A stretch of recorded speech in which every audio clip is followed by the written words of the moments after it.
Eldoret, the moment President Uhuru Kenyatta is declared president-elect. Celebrations abound and a sense of relief. It has been a long election period here in the hometown of Deputy President William Ruto. Bondo Express. This placard says Bondo Express because we don't hate Odinga, we like him. But in 2007, he took Kenyatta, Ruto and Sang to The Hague. This time, look at the results. We're telling Odinga that we have no hatred in our hearts. We just want him to go home.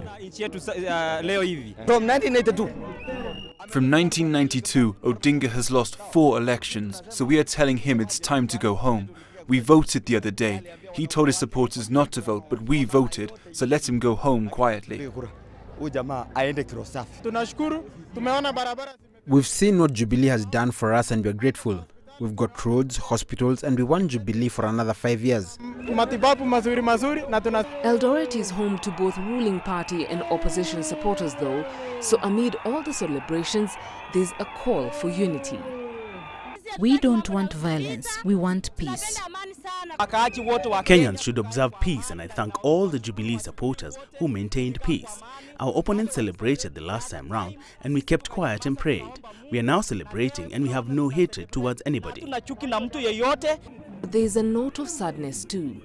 Prominent community leader Cornelius Korir died over the weekend. He was instrumental in the 2008 peace talks after violence broke out here. And during the celebrations, Eldoret residents paused briefly to remember him. Beryl, Ooro, CGTN. So, mixed reactions there to Kenyatta's victory, and of course that's what's to be expected. Let's get more perspective on the way forward. I'm joined in the studio by political commentator and communications strategist Mark Bichachi. Thank you very much for coming in. Well, for many it's a real sense of relief, isn't it, that the processes are finally over. What's your take on it, and do you think it is really over? The situation that is over is the constitutional requirement to have an election within 60 days. That is over. The legal requirements of the election, that again is a matter of perspective, because our constitution does say that 290 constituents need to vote, but we have a law that says if those constituencies do not affect the vote, then you can go ahead and declare a winner. So the legal and constitutional processes are done, but there's still a lot of political questioning and bickering that is happening. And the problem with our country is politics sometimes has more weight than the law. But of course somebody could contest the vote. Absolutely. In fact, not cold. Will, I guarantee you they will. Okay. Let's talk about the sharp divisions within Kenyan society which have been revealed by this election process. What do you think needs to be done to address that?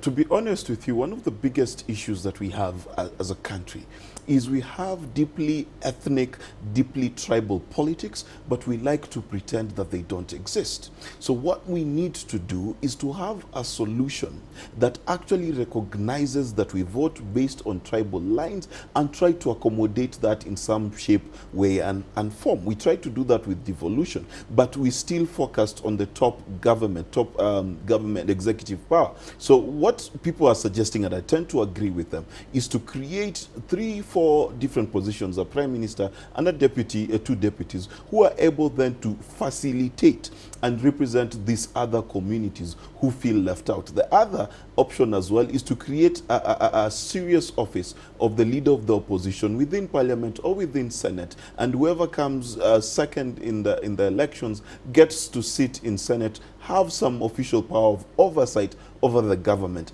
That is really the solution that we need. Okay, let's talk about, well, the President-elect has ruled out dialogue with the opposition, at least at the moment that's the case. What more can you tell us about that, and what significance does it have? There's a historical fact that maybe people outside of Kenya don't know.